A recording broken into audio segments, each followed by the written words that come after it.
aquí en el Centro Cultural Cristiano Aviva y estamos compartiendo la palabra del Señor.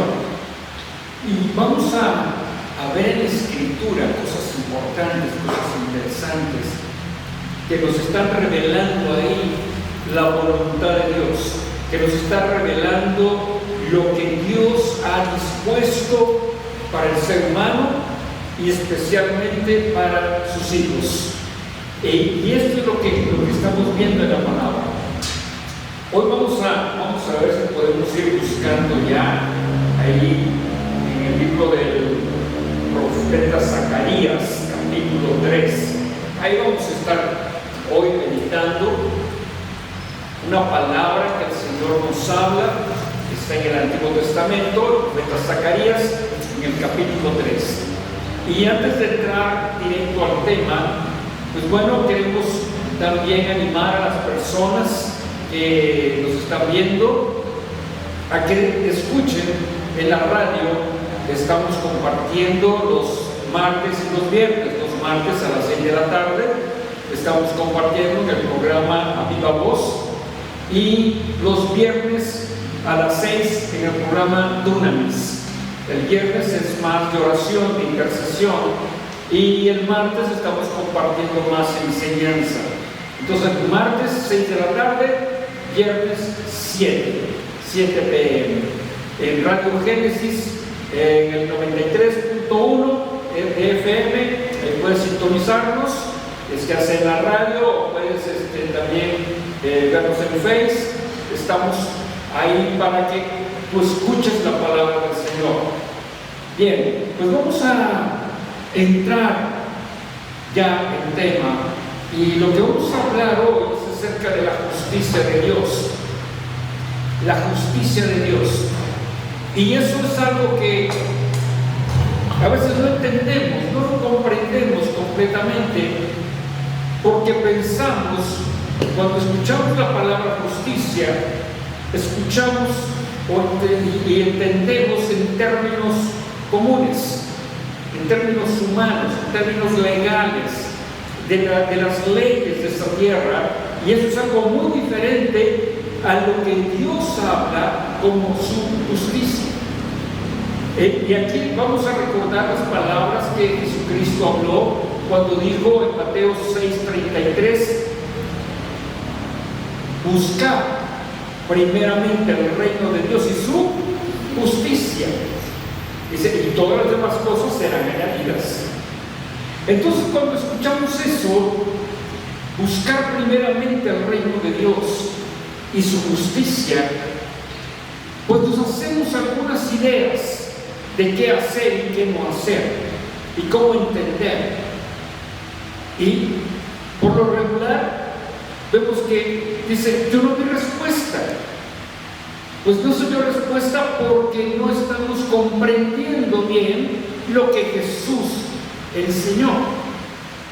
Vuelvo a repetir que la mayoría lo piensa en los conceptos comunes, humanos, pero no, tenemos nosotros que ver cómo Jesús lo dijo y por qué lo dijo. Para eso necesitamos comprender la Escritura, la revelación de la Escritura, y no lo vamos a entender como un versículo, tenemos que leer a través de la palabra lo que está hablando. Y hablar del reino de Dios, para empezar, hablar del reino de Dios es amplio, pero hablar del reino de Dios es hablar de Cristo mismo. Cuando Jesús hablaba con la gente, Él les decía, el reino de Dios se ha acercado a ustedes. El reino de Dios se ha acercado a ustedes. ¿Por qué Jesús hablaba de que el reino de Dios se había acercado? Porque Jesús estaba ahí. Jesús es Él es el reino, en Él está el reino. Y como Jesús estaba presente, entonces les decía, el reino de Dios se ha acercado a ustedes. Y cuando dice, busquen el reino de Dios, tenemos que observar a qué gente se lo dijo, cuál era el auditorio en ese momento, qué personas estaban escuchando ese mensaje. Y si nosotros escudriñamos la Escritura, lo analizamos ahí, esa cita está dentro de lo que se conoce como el Sermón del Monte. Y en esa predicación había miles de personas escuchando a Jesús. Pero la mayoría de esos miles era gente judía, con un pensamiento, una mentalidad de acuerdo al momento que vivía, de acuerdo a la época, de acuerdo a la enseñanza, de acuerdo a todo lo que era su contexto cultural. Eran judíos. Entonces Jesús, cuando les está hablando a gente de esa mentalidad, como ellos entendían la palabra en aquel entonces, palabra que era enseñada por los sacerdotes, los saduceos, los fariseos, los escribas, los ancianos del pueblo. Todos ellos estaban bajo una enseñanza del antiguo pacto. Y si recordamos que Jesús con esas personas siempre tuvo roce, siempre tuvo un conflicto, porque aquellos enseñaban la Escritura de una manera legalista, de una manera distorsionada a lo que Jesús venía enseñando. Entonces el tipo de personas que estaban escuchando ese mensaje de Jesús habían sido enseñados por todos aquellos que no entendían bien la Escritura. Y les aclara: busquen el reino de Dios y su justicia. Ahí es donde tenemos que analizar la Escritura, escudriñar. El tipo de gente que lo estaba oyendo, cuando escucha esto, entiende ciertas cosas de acuerdo a su contexto. Y vuelvo a repetir que Jesús les predicaba: el reino de Dios se ha acercado, porque Jesús es el reino de Dios y en ese momento estaba ahí presente. Pero recordemos a otro fariseo que va con Jesús y habla, y Jesús les dice: tienes que nacer de nuevo. A Nicodemo, un fariseo muy docto en la palabra, con mucho conocimiento, y entendía que Jesús venía de Dios, pero no entendía las Escrituras. Ese era el público que estaba con Jesús. Y cuando le habla del nuevo nacimiento es porque dice: si no naces de nuevo, no verás el reino de Dios. Y analicemos estas dos cosas. A uno les dice: busquen el reino de Dios y su justicia. Y a Nicodemo le dice: tienes que nacer de nuevo, si no, no vas a ver el reino de Dios. Aquí es donde vamos a entender más. El reino de Dios es Jesús.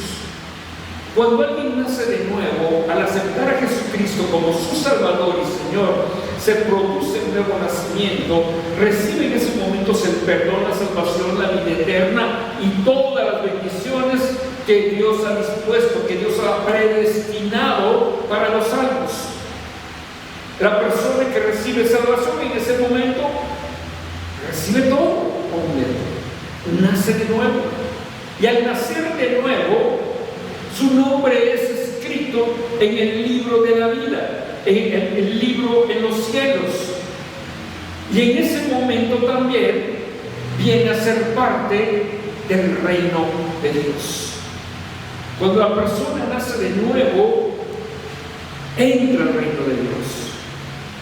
A Nicodemo Jesús le dijo: si no naces de nuevo, no verás el reino de Dios. Tenía que nacer de nuevo. Y cuando tú has nacido de nuevo, pues estás en el reino de Dios. Eso es algo muy esencial de entender para comprender lo demás. Si ya estamos en el reino de Dios, tenemos que buscarlo. O sea, analiza bien eso. Jesús predicó: busquen el reino de Dios. Pero al nacer de nuevo, ya estamos en el reino. Entonces ya no tenemos que buscarlo. ¿Por qué entonces a esa gente le dijo: busquen el reino de Dios? Porque no habían nacido de nuevo, no podían nacer de nuevo, porque Jesús no había ido a la cruz, no había resucitado, nadie había nacido de nuevo hasta después de la resurrección. es que aquella persona que se arrepiente de sus pecados y cree en Jesús nace de nuevo, y entonces sí entra en el reino de Dios. Ninguno de ellos que estaban escuchando a Jesús había nacido de nuevo. Por lo tanto, el reino no estaba en ellos. Por eso les dijo, búsquenlo. Pero tú, si tú has recibido a Jesucristo como tu Salvador, entonces tú estás en el reino. Ya no lo tienes que buscar, porque el reino es Jesús, es Cristo. Y si tú has nacido de nuevo, tú estás en el reino. ¿Y qué crees? El reino está en ti, porque el reino es Cristo. El reino está en ti y tú estás en el reino. Entonces no tienes que estar buscando el reino. Ya no aplica lo mismo que le habló a los judíos de aquel tiempo a lo que hoy necesitamos entender de ese versículo. Ya no necesitamos buscar el reino, porque ya hemos nacido de nuevo, ya estamos en Cristo, ya estamos en el reino. Pero ¿qué es lo que entonces necesitamos? Entender lo que es el reino. Eso es lo que hoy necesitamos. Comprender lo que es el reino. Y para comprender lo que es el reino, necesitamos conocer al Rey de Reyes de ese reino. Necesitamos conocer a Cristo. ¿Dónde lo vamos a conocer? En la palabra, en la Escritura. Ahí es donde lo vamos a conocer. Entonces necesitamos escudriñar la Escritura. Como dijo Jesús, escudriñen la Escritura. Necesitamos escudriñar la Escritura para encontrar ahí la revelación, el conocimiento de Cristo. Y al entender a Cristo, al conocer a Cristo, conocemos el reino. Entonces entenderemos cómo se mueve el reino de Dios, las leyes del reino. No hay reino sin ley. No puede haber reino sin ley. Sería una anarquía. Es importante comprender esto para poder comprender cómo es la vida del reino. En el nuevo pacto, todo esto va relacionado. El nuevo pacto, la gracia, la justicia, la fe, todo eso va relacionado en el reino. Jesucristo predicó el evangelio del reino. Y eso es lo que necesitamos enseñar, el evangelio del reino. Comprendamos más claramente eso. Jesús es el reino. Entonces, la justicia, ¿dónde está? No se trata de hacer nuestra propia justicia. No se trata de entender la justicia de acuerdo a las definiciones humanas o idiomáticas o como la quieran comprender en lo legal. No. Necesitamos comprender la justicia revelada en la palabra de Dios, que la palabra es Cristo también. Y la palabra nos habla de justicia. Cuando entendemos la justicia revelada en la palabra, vamos a entender la verdadera gracia. Vamos a entender también la ley de Dios en el nuevo pacto. Y vamos a poder diferenciar la ley de Dios en el antiguo pacto y la ley de Dios en el nuevo pacto. Son diferentes, pero es de Dios. Y cuando nosotros vamos entendiendo esto, es cuando entendemos cómo es vivir en el reino, con la justicia de Dios. Y por eso vamos a ver Zacarías capítulo 3. Porque toda la revelación que han hablado o que escribieron los apóstoles en el Nuevo Testamento, lo que estaban explicando venía del Antiguo Testamento. Cuando ellos mencionaban escrito está, la escritura, ¿a qué se refería? No había Nuevo Testamento, no se había escrito el Nuevo Testamento todavía. Apenas Pablo estaba escribiendo, Pedro después también, pero no había nada escrito del Nuevo Testamento. Los evangelios apenas estaban escribiendo. Entonces, cuando ellos hablaban de la escritura, ¿a qué se referían? A lo que ya estaba escrito. lo que conocemos como Antiguo Testamento. Y basados en lo que estaba escrito, el Antiguo Testamento, explicaron la gracia, explicaron el nuevo pacto, explicaron la fe, explicaron la salvación, la vida eterna, usando lo que ya estaba escrito en el Antiguo Testamento, o en hebreo se llama Tanaj.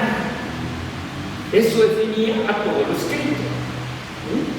Entonces, no podemos decir que el Antiguo Testamento ya no lo debemos leer, o que ya no lo debemos tomar en cuenta, como hay quienes opinan, ¿verdad?, que ya tienen que dejarse a un lado el Antiguo Testamento y nada más el Nuevo. No vamos a entender el Nuevo Testamento si no analizamos el Antiguo. La revelación del Antiguo nos viene a dar entendimiento del Nuevo Testamento. Y ahí es donde vamos a entender entre los dos lo que es el nuevo pacto en Cristo Jesús, haciendo diferencia de lo que era el Antiguo, que aplicaba a los judíos, que era para aquel tiempo, para aquel entonces, y cómo ahí lo que estaba escrito ahí y que aplicaba literalmente para los judíos tenía enseñanza espiritual que es revelada para ahora en el Nuevo Testamento, en el Nuevo Pacto. Por eso vamos a ver sobre la justicia de Dios en el profeta Zacarías. Otra ocasión lo veremos ya más desglosado, más amplio en las cartas de Pablo, de Pedro y en los evangelios.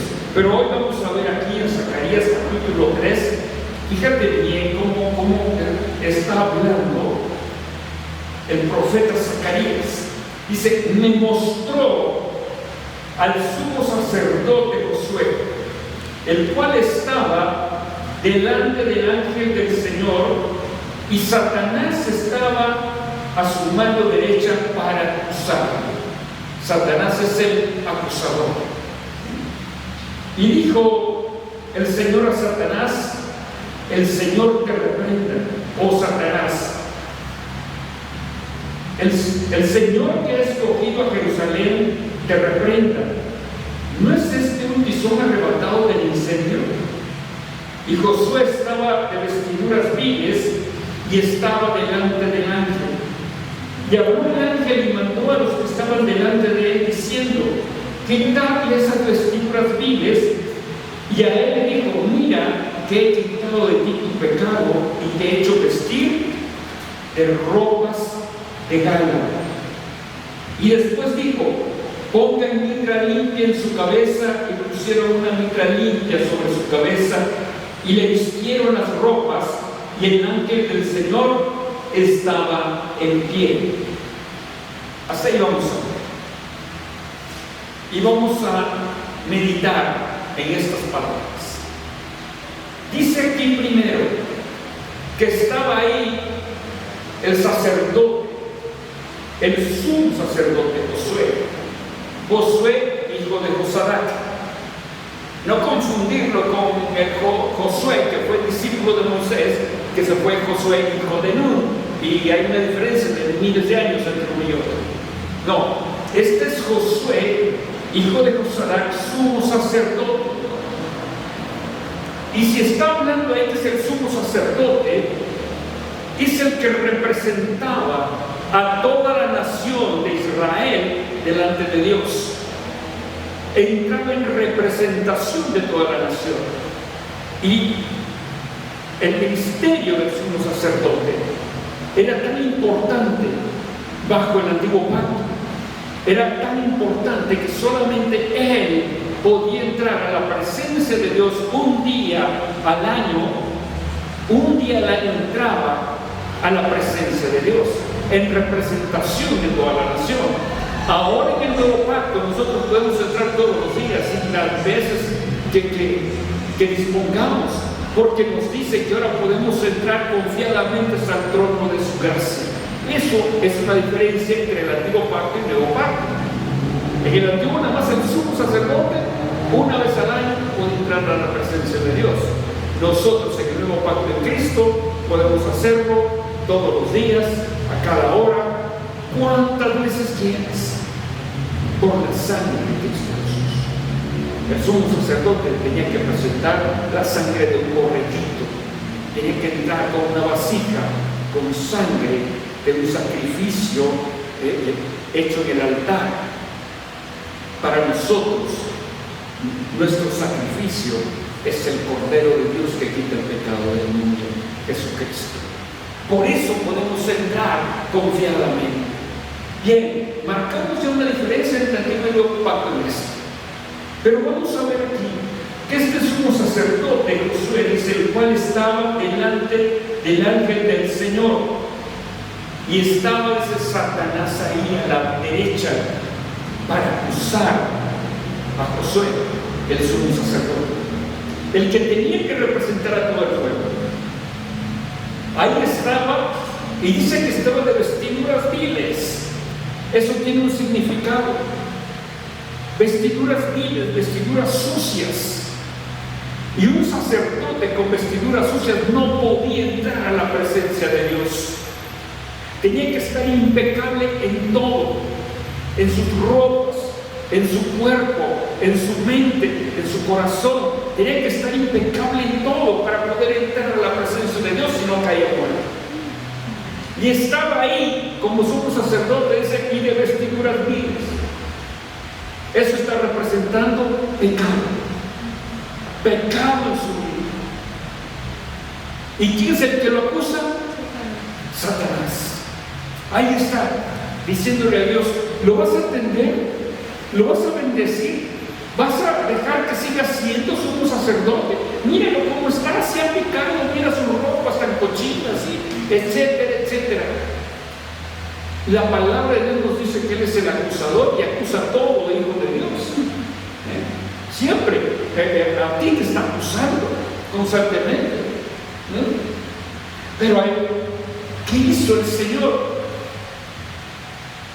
El Señor no negó que Josué estuviera con ropas sucias, con ropas viles, manchadas, cochinas. No negó eso. O sea, que era una realidad. El sacerdote Josué, como ser humano, y esas ropas representaban pecado. Así es la condición del ser humano delante de Dios. El ser humano que no ha recibido el perdón, que no ha sido lavado con la sangre de Cristo, así está delante de Dios. Y Satanás lo está acusando constantemente. Pero ¿qué hizo el Señor? Fíjate bien, no negó que Josué estuviera así, sino que lo que el Señor hizo fue reprenderlo. Lo reprendió. Y una de las cosas que hizo el Señor, dice el versículo 3, y Josué estaba vestido de vestiduras viles y estaba delante del ángel. Y habló el ángel y mandó a los que estaban delante de él, diciendo, quitarle esas vestiduras viles. Mandó de una orden, quítenle esas ropas sucias, esas ropas que representan pecado, quítenselas. Esto está hablando de algo. ¿Por qué no le dijo Dios directo a Josué, quítate esas ropas y ponte otras limpias? ¿Por qué? Porque entonces iba a ser la obra del hombre. Iba a ser la obra del hombre, quitándose el pecado y vistiéndose de su propia justicia. Y eso nos dice la Escritura, que las justicias del hombre son como trapos de inmundicia. O sea, no sirve. Lo más bueno que el hombre pueda hacer no sirve delante de Dios para justificarse. No funciona. Entonces, por eso no le dijo a Josué, no, pues ve y báñate y ya después que te cambies vienes delante de mí. No, dio la orden, quítenle. Otro le tuvo que quitar las ropas sucias. ¿Qué tuvo que hacer Josué? Nada. Nada más quedarse quieto y dejar que Dios diera las indicaciones que se tenía que hacer. ¿Qué tenemos que hacer? ¿Qué tiene que hacer una persona para que su pecado sea quitado? Dejar que Cristo Jesús lo lave con su sangre. Dejar que Cristo Jesús quite su pecado. ¿Y cómo se logra eso? Cuando reconocemos delante de Dios que somos pecadores. Cuando reconocemos delante de Dios que hemos pecado y que necesitamos su perdón, necesitamos su salvación, necesitamos ser lavados con su sangre y decirle: Señor, es verdad, yo te necesito para nacer de nuevo. Y Dios lo hace. Dios lo hace. Por eso Josué estaba ahí, ese sacerdote, y no hizo nada. Dios dio la orden a nosotros: quítele esas ropas sucias, esas ropas viles. ¿Y qué más añade Dios ahí? Dice: y a él dijo: mira que he quitado de ti, ¿qué cosa? Tu pecado. He quitado tu pecado. No le dijo parte del pecado, he quitado tu pecado, todo el pecado. Y cuando habla de pecado, necesitamos hacer una diferencia. Cuando habla en singular de pecado y cuando habla en plural, no quiere decir que pecado en singular es nada más un pecado y los otros son muchos. No, en escritura necesitamos entenderlo. Cuando habla de pecado del hombre, está hablando de su naturaleza. Cuando habla de pecados en plural, está hablando de las acciones negativas, de las acciones equivocadas. Pero cuando está enfocándose solamente en singular, se está refiriendo a la naturaleza humana, heredada de Adán, la raíz del pecado. Entonces, cuando aquí le está diciendo: he quitado tu pecado, no está refiriéndose a todos los pecados, a las acciones equivocadas, a los errores. No, se está refiriendo a la naturaleza humana del hombre. Lo he quitado. Y esto nos lleva a comprender más la justicia de Dios. Porque luego le dice: mira que he quitado de ti tu pecado y te he hecho vestir ¿de qué? Ropas de gala. Te he hecho vestir de ropas de gala. O sea, la ropa de gala de un sacerdote, y más de un sumo sacerdote, no era cualquier cosa. Ropas de gala, cuando hablamos de ropas de gala, a veces se está hablando de una ropa elegante, de una ropa especial para una ceremonia, de una ropa de gala de un militar de alto rango. Es del uniforme bien presentado, impecable, que debe de tener. Es algo especial. Y si se habla de este sumo sacerdote, ropas de gala, está hablando de todo el atuendo con el cual podía entrar a la presencia de Dios. Esas ropas no se las ponía cualquier día. Esas ropas eran el día especial en que tenía que entrar a la presencia de Dios como representante de todo el pueblo, de toda la nación. Entraba ahí con esa vasija con sangre, se presentaba en el lugar santísimo, él solo ahí, para ministrar en la presencia de Dios, y rociaba la sangre sobre la tapa del arca, el propiciatorio.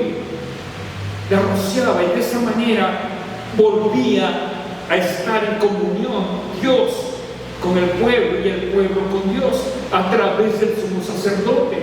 Pero eso era algo tan especial que si ese sumo sacerdote no iba con los pensamientos correctos, con el corazón correcto y con las vestiduras súper limpias y bien puestas, bien arregladas, ahí caía muerto.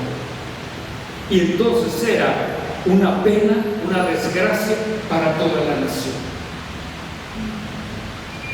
El sumo sacerdote en la presencia entraba ese día para recibir indicaciones de Dios, para escuchar la voz de Dios, para experimentar la presencia de Dios, la gloria de Dios ahí. Y eso es lo que le está diciendo. He quitado de ti tu pecado. Después que ordena que le quiten las ropas vivas, le quita el pecado y le hace vestir de ropas de gala. Y todo eso tiene un significado, porque es exactamente lo que Jesús hizo con nosotros.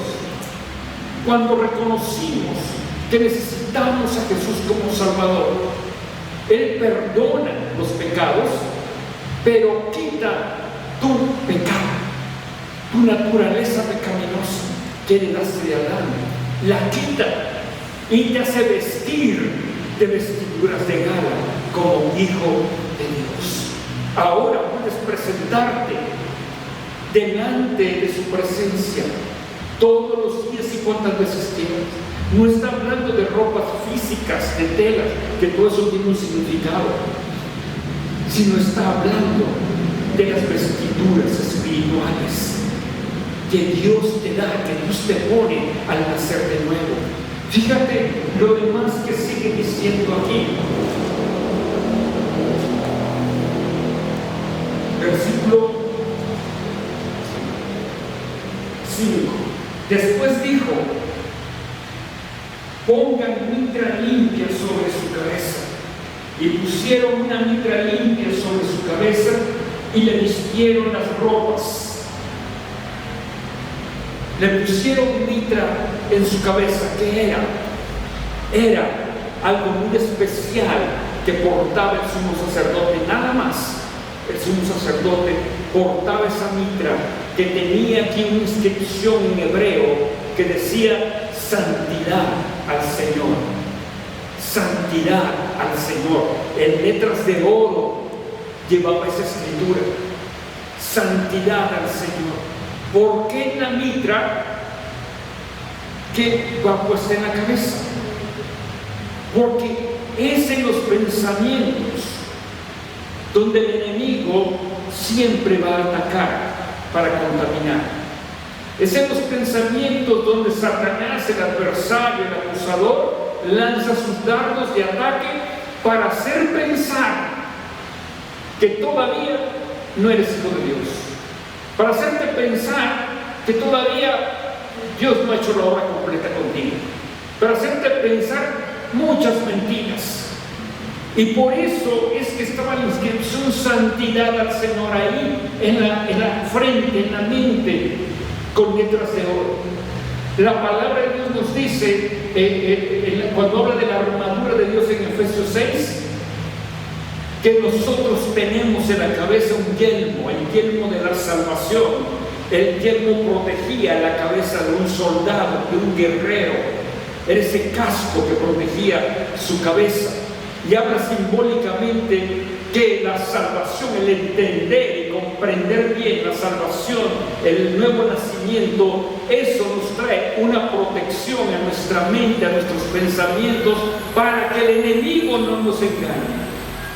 Porque en otra escritura nos dice que no debemos ignorar sus maquinaciones. El enemigo, Satanás, siempre está maquinando algo en nuestra contra.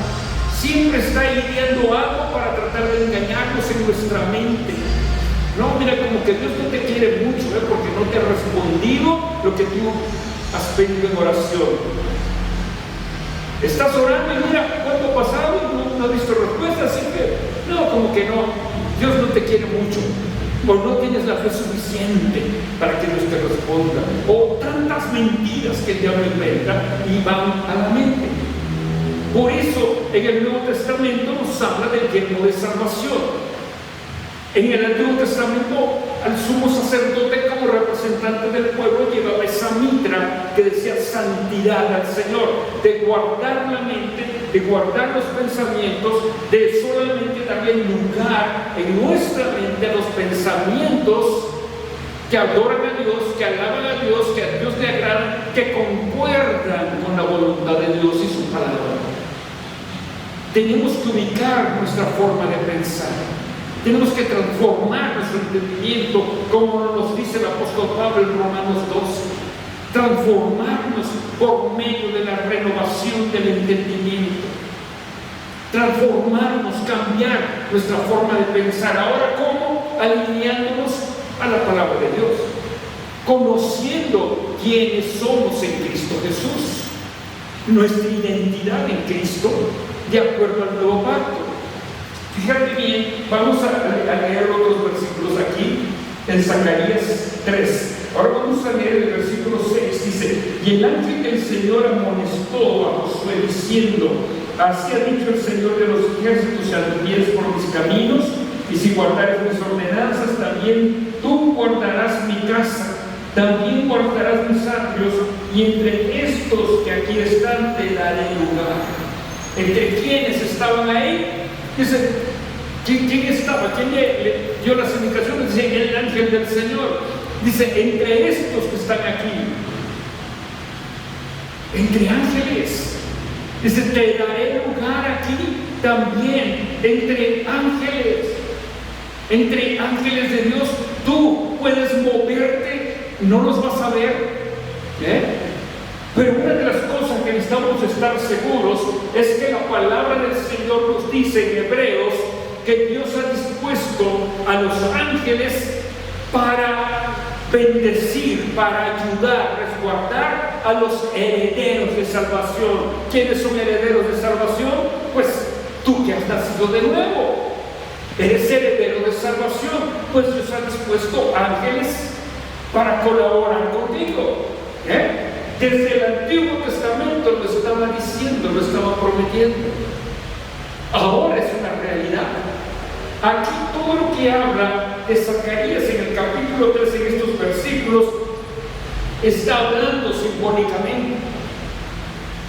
Habla simbólicamente para traer revelación de lo que Dios iba a hacer, de lo que Jesucristo iba a hacer, para que el ser humano, cualquier ser humano que acepte a Jesús, vea el nuevo nacimiento, esté en el reino de Dios, tenga entendimiento del reino y conozca la justicia de Dios.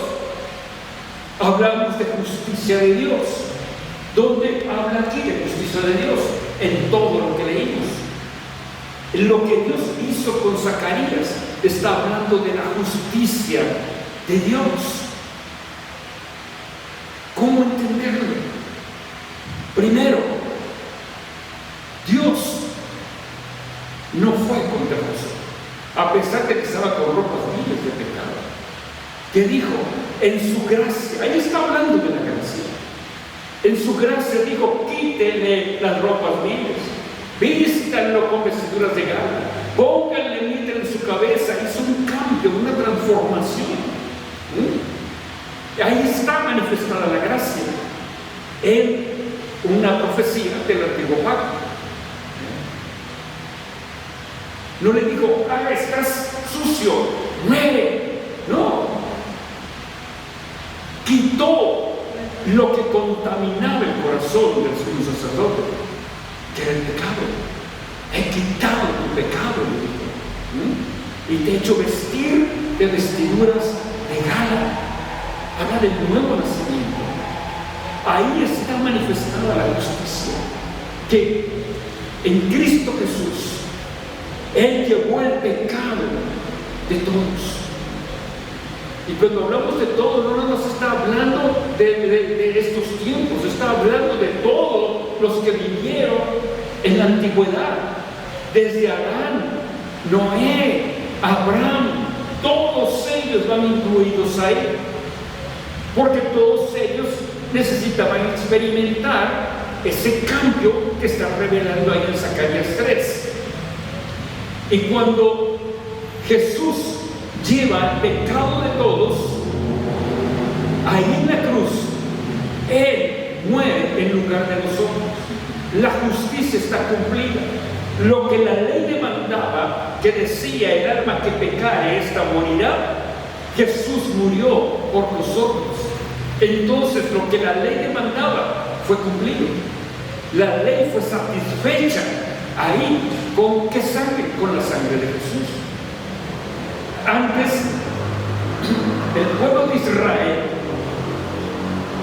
para tener el perdón, necesitaba presentar sacrificios. Pero esos sacrificios tenían que hacerlos continuamente. y recordar sus pecados. Pero ahora en Cristo Jesús dice: me he olvidado de tus pecados y los he echado al fondo de la mar, y nunca más me acordaré de ellos. Nunca más me acordaré de ellos. Los ha borrado y no te los está repitiendo. ¿Quién es el que se quiere recordar todas tus faltas? Satanás. Satanás es el que recuerda tus faltas. Así es que si a tu mente vienen recuerdos de que en tal fecha hice esto y en tal fecha hice el otro, y eso está afectando tu corazón, trayendo culpabilidad de algo que hiciste, ¿sabes qué? Desecha eso de tu mente. Deséchalo en el nombre de Jesús, porque es una acusación del enemigo. No es de Dios. No es de Dios, porque Dios ya los echó al fondo de la mar y no se acuerda de ellos. No te está recordando tus errores. Si ya te perdonó, ya te perdonó. Satanás es el acusador. Por eso habla de la mitra, santidad al Señor. Por eso en el Nuevo Pacto nos habla del casco de la salvación para proteger tus pensamientos. Entonces, aquí nos está hablando de la justicia. Entender la justicia de Dios es muy importante con respecto al reino. El reino de Dios es su justicia. Esa justicia está en Cristo Jesús, en la cual ya Dios no te está acusando ni reclamando nada. Eres parte del reino y heredero de su justicia. Por eso ahí dice: entre estos tendrás parte. Y los que estaban ahí eran ángeles. Entonces no podía estar ahí entre ángeles sin estar limpio completamente. Y tú estás llamado a eso, a estar limpio delante de la presencia de Dios por la sangre de Cristo Jesús. La justicia de Dios está cumplida. No es tu justicia, no es tus obras buenas, no es que tú por algo que hiciste bien Dios te va a aceptar. No, es por la obra de Cristo Jesús en la cruz. Su muerte y su resurrección son el reino. Y en el reino de Dios y su justicia, ahí es donde estamos. Por lo tanto, ya no tienes que buscarlo. Lo que tienes que hacer es conocerlo, la revelación del reino para entenderlo, y entonces disfrutar del reino. Y todas las demás cosas que van a pasar vendrán por añadiduras. Entonces, bendecimos tu vida y te animamos a que sigas meditando la palabra de Dios. Y si todavía no has invitado a Cristo Jesús en tu corazón, hazlo con tus propias palabras. Reconoce que Él es el único Señor y tu único Salvador. Hasta la próxima, nos estaremos escuchando.